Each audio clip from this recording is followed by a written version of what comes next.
Welcome. আমি doctor Sadikul Islam Talukdar. আজ আমি একটা টিউটোরিয়াল ক্লাস নিব ফোর্থ ইয়ার এমবিবিএস ছাত্রদের জন্য। প্যাথোলজির একটা ক্লাস। এটা আসলে প্র্যাকটিক্যাল ওরিয়েন্টেড ক্লাস, কিন্তু ক্লাসটা হচ্ছে টিউটোরিয়াল। তো এই এই যে কোভিডের সময় আমাদের কলেজ নর্মাল ক্লাস বন্ধ আছে, তো এই সুযোগে আমি একটা ভার্চুয়াল ক্লাস নিতে চাই, যেটার দাবি অনেকেই আমার কাছে করে। যেটা আমি 28 বছর প্যাথোলজিতে শিক্ষকতা করার সময় সবাই এই ক্লাসটা শুনতে চাইতো বারবার। সেই হিসাবে আমি আজকের এই ক্লাসটা নিব, মনে করি যে সবারই উপকার হবে। আমি সম্প্রতি সরকারি চাকরি থেকে অবসর নিয়েছি। আমি ময়মনসিংহ মেডিকেল কলেজের বিভাগীয় প্রধান ছিলাম প্যাথোলজি বিভাগে। বর্তমানে আমি সিনিয়র কনসালটেন্ট এবং চিফ হিসেবে আছি কমিউনিটি বেসড মেডিকেল কলেজ হাসপাতাল ময়মনসিংহে। তো আজকে ভার্চুয়াল ক্লাসে উপস্থিত আছো, তোমাদের মধ্যে দেখা যাচ্ছে যে হিমেল ফকির আছো, রিমান আছো, মামুন আছো। তোমরা সবাই ভালো আছো। তো তোমাদেরকে ধন্যবাদ, তোমরা এই ভার্চুয়াল ক্লাসে অংশগ্রহণ করতে পারছো দেখে। তো মূলত আমি ক্লাস নিচ্ছি আমার এই বাসার স্টুডিওতে। এখানে আসলে সামনে কেউ নেই, কিন্তু আপনাদেরকে আমি এই ক্লাসটা প্রাণবন্ত করার জন্য আমি বাস্তবে যেভাবে ক্লাস নেই সেরকম করার চেষ্টা করব, ভার্চুয়ালি ক্লাসে কিছু ছাত্রদেরকে প্রেজেন্স দেখি। তো আজকের ক্লাসটা আসলে আমি দুই ভাগে ভাগ করে করব। প্রথম পর্ব কিছুক্ষণ হবে, আসলে এটার টপিকসটা হলো histopathology techniques, tissue processing and staining. আমরা হিস্টোপ্যাথোলজিতে টিস্যু প্রসেস করি এবং স্টেইন করি, কিন্তু তার আগে হিস্টোপ্যাথোলজিক্যাল স্পেসিমেন পাঠান সার্জন, গাইনোকোলজিস্ট বা ক্লিনিশিয়ান। তাদের একটা রুল থাকে। তোমরা যেহেতু ফোর্থ ইয়ারে পড়ছো, তোমাদের ভবিষ্যতে একটা রোল থাকবে। কেউ কেউ সার্জন হবে, কেউ কেউ গাইনোকোলজিস্ট হবে, কেউ কেউ অন্যান্য সাবজেক্টে স্পেশালিস্ট হবে। তোমাদের এই হিস্টোপ্যাথোলজিক্যাল এক্সামিনেশন করার জন্য তোমাদেরকে লিখতে হবে বা পাঠাতে হবে। তো সেখানে তোমাদের একটা রোল থাকবে, সেটা আমরাই তোমাদেরকে শেখানোর চেষ্টা করব। সেটা হবে আমার প্রথম পর্বে। তো সেটা হবে টিস্যু স্যাম্পলিং। টিস্যু কিভাবে তুমি স্যাম্পলিং করবে, কিভাবে তুমি হিস্টোপ্যাথোলজিক্যাল এক্সামিনেশনের জন্য টিস্যু পাঠাবে, কালেকশন করবে, সেইগুলি হবে প্রথম পর্বে। দ্বিতীয় পর্বে যেটা প্যাথোলজি ডিপার্টমেন্টে হয়, ল্যাবরেটরিতে হয়, সেটা নিয়ে আমি তোমাদেরকে টিউটোরিয়াল ক্লাস নেব। কিন্তু আমি যখন এই তোমাদের ক্লাসের হ্যান্ড আউটটা দেবো, আমার ওয়েবসাইটে দেওয়া থাকবে talukdarbd.com-এ। সেখানে একসাথেই এই দুইটা লেকচারের বা টিউটোরিয়ালের কন্টেন্ট দেব। তো এখন আমরা শুরু করি। যে পর্বটা আগেই হয়, ল্যাবরেটরিতে টিস্যু দেওয়ার আগে বায়োপসি স্যাম্পলিং করা হয়, সেই পর্বটা আমরা প্রথম আলোচনা করব। তবে এই যে বায়োপসি কথাটার কিছু অর্থ আছে। তো বায়োপসি কিন্তু জীবিত মানুষের শরীর থেকে টিস্যু নিয়ে, রোগাক্রান্ত টিস্যু নিয়ে কিন্তু পরীক্ষা করা হয়, হিস্টোলজিক্যাল এক্সামিনেশন করে, সেটা হলো বায়োপসি। কিন্তু ডেড বডি থেকে যেটা নেওয়া হয় পরীক্ষা করার জন্য, সেটা কিন্তু বায়োপসি না, সেটা হলো অটোপসি। তা আমরা অটোপসি নিয়ে আজকে আলোচনা করব না, সেটা একই রকমই। সেটা হলো মৃতদের থেকে নেওয়া হয়, আর এটা হলো জীবিত মানুষ থেকে নেওয়া হয়। বায়ো মানে জীবন থেকে নেওয়া হয় আর কি। তো আবার কেউ কেউ একবার দেখছি ব্যাখ্যা করে যে বায়োপসি মানে দুইভাবে দেখে আর কি, একবার খালি চোখে দেখে, আবার মাইক্রোস্কোপে দেখে, তাই বলে বায়োপসি। আসলে তা না, হয়তো যে জীবন থেকে নিয়ে দেখা হয়, তাই বায়োপসি। তা আমি এই এই যে মেথড অফ বায়োপসি টেকিং, এই যে এই কাজটা কিন্তু প্যাথোলজিস্ট করতেছে না। তাহলে বায়োপসি স্যাম্পল নেবেন ওই সার্জন অথবা গাইনোকোলজিস্ট অথবা অ্যালাইড সার্জন বা অন্যান্য ক্লিনিক্যাল প্যাথোলজিস্ট, কে ক্লিনিক্যাল সাবজেক্টের ডাক্তার আর কি। তো এখন কিভাবে বায়োপসি করে, কি মেথডে? এর আমার লিস্টে 5টা মেথড আছে। একটা হলো ইনসিশনাল বায়োপসি, আরেকটা এক্সিশনাল বায়োপসি, আরেকটা পাঞ্চ বায়োপসি, আরেকটা হলো কোর নিডল বায়োপসি, আর একটা আছে কিউরেটেজ বায়োপসি। এই 5টা আমার লিস্টে আছে। আরও যদি থেকে থাকে তাহলে তোমরা দেখে নেবে। তো ইনসিশনাল বায়োপসিটা কি? Incisional biopsy, in this method only a portion or wedge of tissue from large lesion is taken and therefore the procedure is strictly a diagnostic nature. ধরো বড় একটা টিউমার হয়েছে, তো বড় একটা টিউমার যদি আমি এক্সারসাইজ করতে চাই, রিমুভ করতে চাই, তাহলে মেজর একটা সার্জারি করতে হবে, বিরাট একটা আয়োজন করতে হবে। কিন্তু আমরা চাচ্ছি যে অল্পক্ষণে এই ডায়াগনোসিস করার জন্য, অল্প কষ্টে অল্প খরচে, তাহলে সেখান থেকে আমরা একটা স্যাম্পলিং নেব। তাহলে ওই যে আমরা তরমুজ কিনতে গিয়ে যখন তরমুজটা পেকেছে কিনা দেখার জন্য একটা ওই ছোট করে একটা এই চাকু দিয়ে কেটে টান দিয়ে ভিতরে দেখি লাল হয়েছে, তো এটা হলো ওয়েজ বলে এটাকে, মানে আবার ওখানে ঢুকেই রাখা যায়। এই দেখেন ভাই পেকেছে, এইভাবে দেখায় যারা তরমুজ বিক্রেতা। তো সেটা হলো এই তরমুজের ভিতরে যে লাল হয়েছে এটা দেখার জন্য একটা ওয়েজ শেপের একটা তরমুজ নিয়ে দেখানো হয়, লালটা দেখে আবার ঢুকে রাখে। তো অনেক ক্রেতাই মনে করে যে তরমুজটা যখন লাল হয়েছে তাইলে পেকেছে, কিন্তু আসলে কিন্তু তা নাও হইতে পারে। অনেক সময় এই যে লাল রং ইনজেকশন করেও কিন্তু তরমুজের ভিতর যারা অসাধু ব্যবসায়ী তারা দেয়, কিন্তু কাজে লাল দেখলে যে বলবেন যে এটা পেকেছে তা না। তবে যদি মিষ্টি লাগে খেতে, কিন্তু খেতে গেলে কিন্তু ওই বারবার তরমুজ এটা দেখানো যাবে না, একবার মুখে দিলে তো এটা শেষ হয়ে গেল, ওয়েস্টটা আবার ঢুকাইতে পারবে না। তারপরে যদি খেয়ে দেখেন যে মিষ্টি হয়েছে, হয়তো আপনি মনে করেন যে এটা এই হয়তো তুমি মনে করো যে এটা হলো ওই মিষ্টি যখন আছে এটা পেকেছে, আসলে তা নাও হইতে পারে। অনেক সময় অসাধু ব্যবসায়ীরা ওখানে ওই স্যাকারিন, যে মিষ্টি স্যাকারিন ইনজেকশন করে দেয়, অল্প একটু স্যাকারিন দিলেই তরমুজটা মিষ্টি হয়ে যায়। কাজেই এই পাকা এবং পাকা তরমুজ ওই লাল দেখে আর মিষ্টি দেখে বুঝলেই যে হলো তা না, আসলে হইতে হবো ওই ব্যবসায়ীটা বিশ্বস্ত হইতে হবো। তা আমরা ওই যে ওয়েস্টটা বললাম এই কারণে যে তরমুজের যেমন স্যাম্পল দেখি ওয়েস্ট করে এত বড় একটা টিউমার থেকেও আমরা ওয়েস্ট শেপের একটা স্কালপেল দিয়ে একটা স্যাম্পলিং নেই, এটার নাম হলো ইনসিশনাল বায়োপসি, ইনসিশন দিয়ে নেওয়া হয়। তারপর আছে এক্সিশনাল বায়োপসি, এটাই হলো যতটুকু টিউমার হয়েছে সমস্ত টিউমারটাই একদম ডিসেকশন করে উঠিয়ে ফেলা হলো, এক্সারসাইজ করা হলো, এটা না হলো এক্সিশনাল বায়োপসি। এটা ছোটো ছোটো লিম্ফ নোড, তারপরে ছোটো ছোটো টিউমার, এইগুলি ইজিলি লোকাল দিয়েই রিমুভ করা যায়, সেগুলি হলো এক্সিশনাল বায়োপসি। তারপরে আরেকটা আছে পাঞ্চ বায়োপসি।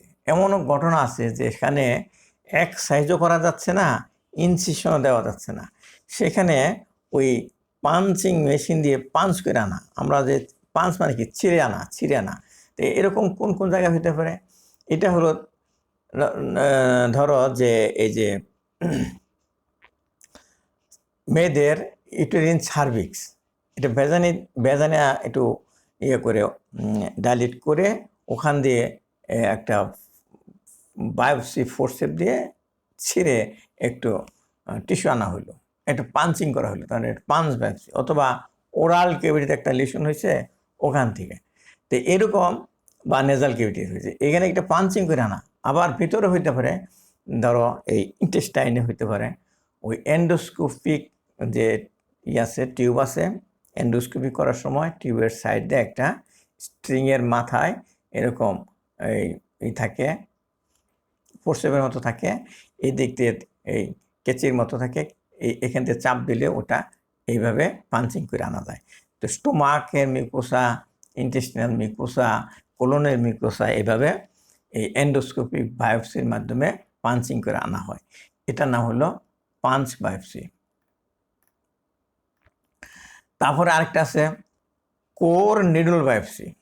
এমনও আছে ঘটনা সেখানে এই ইনসিশনও দেওয়া যাচ্ছে না, পাঞ্চও করা যাচ্ছে না, এক্সারসাইজও করা যাচ্ছে না, সেখান থেকে কী করতে হবে, একটা ওয়াইড বোর কাটিং নিডল, হ্যাঁ, এমনভাবে ঢুকাই দিতে হবে যেন ওই নিডলের ভিতরে একটা নিডলের মতোই একটা একটা টিস্যু, কোর অফ টিস্যু আসে। সেটা কিন্তু সেল না, সেটা কিন্তু টিস্যু কেটে কেটে নিডলের ভিতরটা ঢুকবে। এটা হলো কোর নিডল বায়োপসি। তারপরে আছে ধরো যে কিউরেটেস। কিউরেটেস কোথা থেকে করা হবে? ইউটেরিন কেভিটিতে যে এন্ডোমেট্রিয়াম আছে,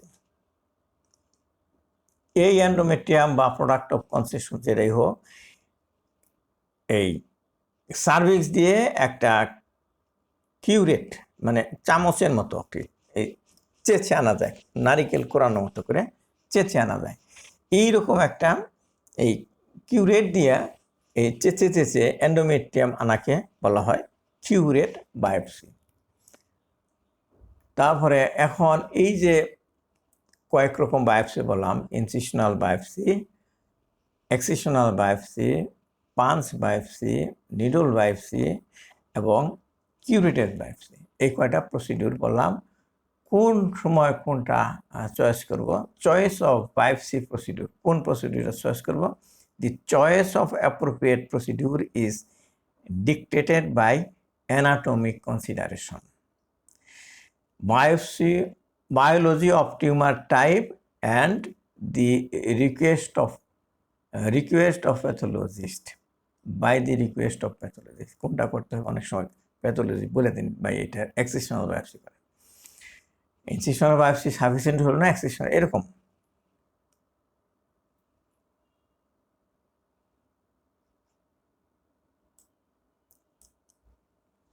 দেখুন some general rule for the biopsy procedure, কিছু রোল আছে। The larger the lesion, the numerous the biopsies that should be taken from it, because the variability in the pattern that may exist and the fact that the diagnostic areas may be present only focally। যত বড় tumour হবে তত বেশি biopsy sample নিতে হবে। কেন নিতে হবে?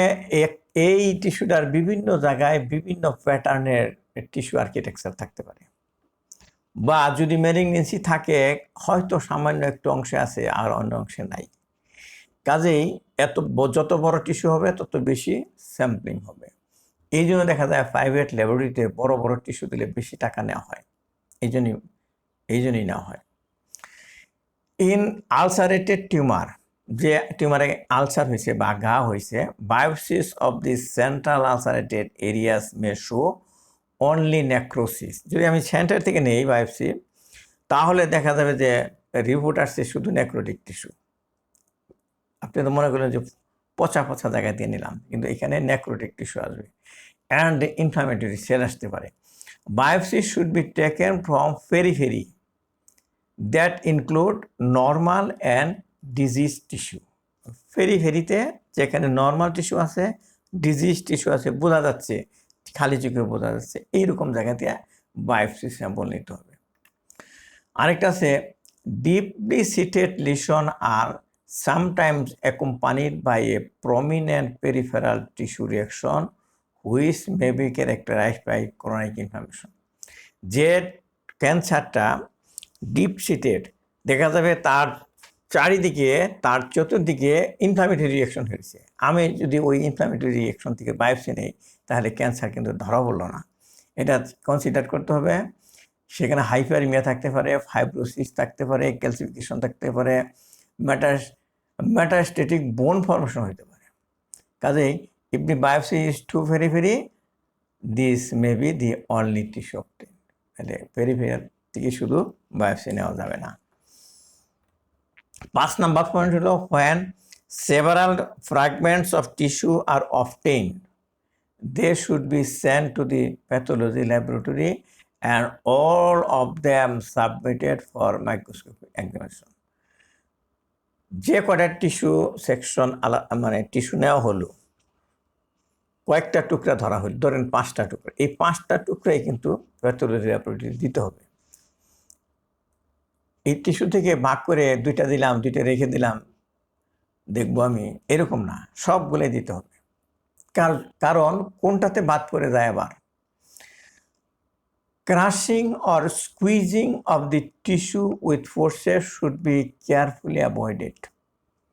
এমনভাবে অপারেশন করা যাবে না যে ক্রাশ করে ফেললাম, তাহলে কিন্তু কিছুই বোঝা যাবে না। আর once the biopsy is obtained, it should be placed immediately into container with adequate volume of fixative. Biopsy করার আগেই কন্টেনার ঠিক রাখতে হবে। বায়োপসি আমার চিন্তা থাকবে কতটুকু বড় হবে স্যাম্পলটা, তাহলে যত বড় হইলে বড় কন্টেনার নিতে হবে, ছোট হলে ছোট কন্টেনার নিতে হবে, এবং এই কন্টেনারে ফরমালিন থাকতে হবে 10% ফরমালিন, এই ফিক্সেটিভ হিসাবে। তো ধরেন একটা টিস্যু এইরকম বড় আছে, রাফলি ধরেন, তাহলে এরকম একটা বয়াম রেডি রাখতে হবে। প্লাস্টিকের বয়াম আমাদের দেশে পাওয়া যায়, এই পুরাতন বয়াম, এগুলি যথেষ্ট। নতুনও কিনতে পারে, পুরানো কিনতে পারে, তারা পরিষ্কার হইলেই হলো। এমন না যে এর মধ্যে জীবাণুমুক্ত করতে, তা না, এখানে জীবাণুমুক্ত প্রশ্ন আসে না। এটাতে দেওয়া হয় ফরমালিন, জীবাণু থাকতে পারে না। কাজেই এইরকম আমার যতটুকু টিস্যু থাকবে, টিস্যুটা যাতে ডুবে থাকে, ওই পরিমাণ ফরমালিন 10% ফরমালিন নিয়ে রাখতে হবে। তা অনেকে আছেন যে আমরা 10% ফরমালিন পাবো কোথায়? 10% ফরমালিন পাওয়া যায় না, আসলে পাওয়া যায় ফরমালিন পাওয়া যায় বাজারে। তো ফরমালিনের বোতল কিনবেন, ফরমালিনের বোতল কিনে ওই 1 বোতল ফরমালিনে 9 বোতল পানি একটা কন্টেনারে, বড় কন্টেনারে বা জারে এই 1 বোতল ফরমালিন দিলেন, 9 বোতল পানি ঢেলে দিলেন, তাহলেই কিন্তু 10% ফরমালিন হইল। সহজ হিসাব। অনেকে মনে করে যে আমার একটা সিলিন্ডার লাগবে, সিলিন্ডারটা মাপতে হবে, তা না। 1 বোতল ফরমালিন, 9 বোতল পানি, 1 চামচ ফরমালিন, 9 চামচ পানি, 1 গ্লাস ফরমালিন, 9 গ্লাস পানি, এইরকমভাবে মিক্সচার করলেই 10% ফরমালিন হইল। বাজারে ফরমালিন নামেই পাওয়া যায়। তো যাই হোক, এরপরে এই ফরমালিনে রাখতে হবে কন্টেইনারে, সাথে সাথে দিতে হবে, তাতে না দিলে তাহলে আস্তে আস্তে ওই ঘন্টায় ঘন্টায় এই টিস্যু কিন্তু ডিকম্পোজ হয়ে থাকবে, আর ফরমালিনে দেওয়ার সাথে সাথে ডিকম্পোজ বন্ধ হয়ে যাবে। Handling of specimen, specimen should be transported in glass, plastic or metal container. গ্লাসের হইতে পারে, প্লাস্টিকের হইতে পারে, মেটাল কন্টেইনার হইতে পারে। আমরা ইউজুয়ালি এরকম আমাদের বাংলাদেশে এরকম বয়াম এই রাস্তাঘাটে পাওয়া যায়, আমরা এটি ব্যবহার করি। অরিনে প্লাস্টিক ব্যাগও হইতে পারে, একদম কিছু না পাওয়া গেলে ওই স্যালাইনের ব্যাগগুলো যে পরে থাকে ওইটা পরিষ্কার করে ওর মধ্যে দেওয়া যেতে পারে। In 10% formalin, if formalin is not available at hand, যদি হাতের কাছে নাই পাওয়া যায়, fresh the specimen in a refrigerator at 4 degrees centigrade to slow down autolysis. যদি কোনো বিপদের সময় দেখা গেল পাওয়াই যাচ্ছে না, তখন একটা ফ্রিজে রাখতে হবে 4 ডিগ্রি টেম্পারেচারে। এটা কেন রাখা হবে? এই অটোলাইসিসটা স্লো ডাউন করার জন্য। অটোলাইসিস কিন্তু হবে, স্লো হবে আর কি। The container should have an opening larger enough so that the tissue can be removed easily after it has hardened by fixation. এই যে একটা জিনিস দেখেন, এটা যদি কন্টেনার হয়, এইখানে যদি আমি টিস্যু রাখি এতটুকু ফরমালিন দিলাম, তাহলে এই মুখটা কিন্তু বড় আছে, টিস্যুর চেয়ে বড় আছে, এটা কিন্তু ইজিলি বের করা যাবে পরীক্ষা করার জন্য। এইরকম এই জন্য সোজা বয়াম যেগুলি, এগুলা ভালো। আবার দেখেন, আমি যদি এইটা নেই, এইটার মধ্যে একটু ডিফেক্ট আছে, টিস্যুটা দেখা গেলো এইটার চেয়ে এইটার মতো হোয়াইট, কিন্তু মুখটা কিন্তু একটু ছোট। দেখা যাবে যে যখন ফরমালিন রাখার পর এটা শক্ত হয়ে যাবে, তখন এই মুখটা বের হবে না, তখন এই মুখটা কাটতে হবে। কাজেই এইটা দেখার বিষয় যে মুখটা যেন বড় থাকে। তো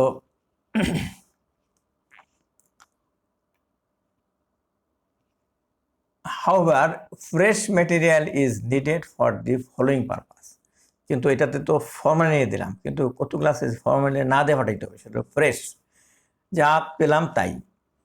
যেমন ফ্রোজিং সেকশন করার জন্য, ইমিউনো সাইটোকেমিস্ট্রি করার জন্য, সাইটোলজিক্যাল এক্সামিনেশন করার জন্য, microbiological sampling before histopathology, chromosome analysis, research purpose, আর মিউজিয়াম ডিসপ্লে করার জন্য।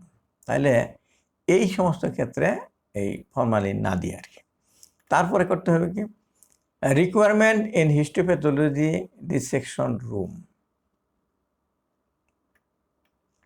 যেখানে এই আচ্ছা আমি এখন আসতেছে হিস্টোপ্যাথোলজির রুমের কথা আসতেছে।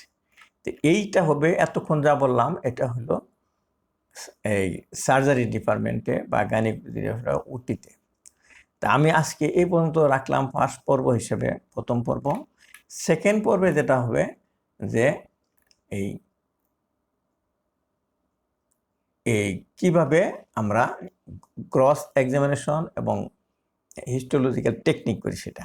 তো এখানে আমি বলে রাখি যে এই হিস্টোপ্যাথোলজি পাঠানোর সময় এই যে বয়মে করে যে টিস্যু পাঠাইলাম, এই বয়মে কিন্তু টিস্যু রাখার আগেই লেবেলিং করতে হবে। টিস্যু রাখার আগে, যাতে ওই ভুল করে রাখলাম পরে লেবেল করলাম আরেকজনের, অনেকগুলো করে অপারেশন, 10-12টা করে অপারেশন হচ্ছে, দেখা গেল যে লেবেল করার সময় মনে নেই কোনটা কার টিস্যু। এই জন্য ওই পেশেন্টের যে রেজিস্ট্রেশন নাম্বার বা আইডি নাম্বার, যেভাবে আমরা রুগীর চিনব যে নাম্বার দিয়ে, সে আইডি নাম্বার, পেশেন্টের নাম, বয়স, তারপরে ওই ওয়ার্ড, বেড বা অ্যাড্রেসটা এটা লিখে রাখবো এই ইয়েতে। আর স্পেসিমেনের নাম, ইউটেরাস, ব্রেস্ট, এইগুলি লিখে রাখবো পার্মানেন্ট মার্কার দিয়ে, যেটা পানিতে লাগলেও ওঠে না। তো আবার অনেকে করে কি একটা কাগজে লিখে আঠাতে লাগিয়ে রাখে, পানিতে ভিজলে এই কাগজ উঠে যেতে পারে, উঠে গিয়ে কোনটা থেকে উঠলো এটা টেকনোলজিস্ট আইডেন্টিফাই নাও করতে পারে। কাজেই এইটা একটু ডেঞ্জারাস জিনিস। এটা গায়ে লিখে দেবেন দিয়া ওই পার্মানেন্ট মার্কার দিয়া। মার্কার দুই রকম আছে, একটা আছে পার্মানেন্ট মার্কার, আরেকটা আছে অর্ডিনারি মার্কার, সেগুলো পানিতে ধুলেই উঠে যায়। আরেকটা জিনিস অনেকে ভুল করে এই যে এই সিপি বা মুখের মধ্যে এইখানে এই লেবেল করে, লেবেলটা আটকে দেয়। ধরেন আমি একটা দেখাচ্ছি কি ক্ষতি হইলো, এই যে আলাদা হয়ে গেল। তো কাজ করে সেরা 2-3টা কাজ হয়েছে, পরে আরেকজনের আরেকটার কাবার তো এতটুকুই, সেটা এখানে লাগাই দিল। দেখেন এক রুগীর স্যাম্পল আরেক রুগীর লেবেল হয়ে গেল। এটা কিন্তু একটা ডেঞ্জারাস ঘটনা। কাজে এই মুখের মধ্যে কোনো কেউ আপনারা লিখবেন না, নাম্বারও লিখবেন না, নামও লিখবেন না। এটা কিন্তু ভালো করে মনে রাখবেন। এই অংশে, এই নীল অংশে মুখের মধ্যে বা সিপির উপরে কেউ রুগীর নাম বা ঠিকানা লিখবেন না। লিখবেন এরকম গায়ে। লিখলে কি ক্ষতি হয়, যে কাজ করার সময় ওপেন করিয়া কয়েকটা কাজ করা হয়েছে, একজনের মুখটা আরেকজনের উপর লাগানো হয়েছে, পরে ভবিষ্যতে এটা থেকে আরও পরীক্ষা করলে দেখা যাবে ভুল রিপোর্ট আসছে। আর ওখানে কি কি থাকবে, পেশেন্টের নাম থাকবে, আর পাঠিয়ে দেবেন একটা রিকুইজিশন ফর্ম। এরকম রিকুইজিশন ফর্ম এরকম একটা থাকে, জামাত ল্যাবরেটরিতে এরকম একটা রিকুইজিশন ফর্ম ব্যবহার করি। জটিলও আছে অনেক, আমি সিম্পল করে তৈরি করছি যাতে সার্জনরা চটচটি লিখতে পারে। সার্জনরা খুব ব্যস্ত থাকেন ওটিতে, তো কি যা না লিখলেই হবে না, সেটা হলো patient name, age, sex, address, registration number, এই আছে। আর তার নিচে লিখছি ক্লিনিক্যাল হিস্ট্রি, সংক্ষেপে পেশেন্টের ক্লিনিক্যাল হিস্ট্রি দিবে, যেটা এই histopathological diagnosis related positive finding সেগুলো লিখবে। আর এন্ডোমেট্রিয়াম হলে ওই লাস্ট পিরিয়ড অফ লাস্ট মেনিস্ট্রেশন ওটা লিখতে হবে। আর ইন্ডিকেশনটা কী ছিল, সার্জারি ইন্ডিকেশন, ক্লিনিক্যাল ডায়াগনোসিস কি তাও লিখবে। তারপরে নেম অফ স্পেসিমেন তো অবশ্যই লিখতে হবে, ব্রেস্ট, থাইরয়েড গ্ল্যান্ড এগুলি। আর প্রিজারভেটিভ লিখতে হবে 10% ফরমালিন যা দিলেন, কিন্তু ইউজুয়ালি এটাই দেওয়া হয়। কিন্তু দেখা যায় যে অনেকে নানান রকম স্যালাইন লিখে রাখছে, নর্মাল স্যালাইন প্রিজারভেটিভ না, কোথাও লেখা নেই নর্মাল স্যালাইন প্রিজারভেটিভ না, ভুল করে এই কথা লিখে রাখতো নর্মাল স্যালাইন। তো না দেওয়া ভালো ছিল, কাজেই না দিলে বলে যে নট অ্যাভেলেবল, তাহলে তাড়াতাড়ি করে টেকনোলজিস্ট এর মধ্যে ফরমালিন দিয়ে দেবে নাকি। এরকম একটা রিকুইজিশন ফর্ম যাবে, আর এই ইয়ের সাথে কন্টেনারের সাথে ওই তথ্যটা এখানেও লেখা থাকবে। তাহলে দুইটা জিনিস থাকবে। আর অবশ্যই ফরমালিন দেওয়া পাঠাইতে হবে যেন টিস্যু ডুবে থাকে। তো এইটুকু হলো হিস্টোপ্যাথোলজি ল্যাবে যাওয়ার আগের পর্ব। নেক্সট পর্ব আমরা নেক্সট ভিডিওতে আমরা দেব। আজকের এই হিস্টোপ্যাথোলজিক্যাল টেকনিক, বায়োপসি স্যাম্পলিং কীভাবে করা হয় সেটা নিয়ে আলোচনা করা হলো। নেক্সট পর্বে হিস্টোপ্যাথোলজি ল্যাবরেটরিতে কীভাবে টিস্যু প্রসেস করা হয় সেটা আলোচনা করব। ধন্যবাদ।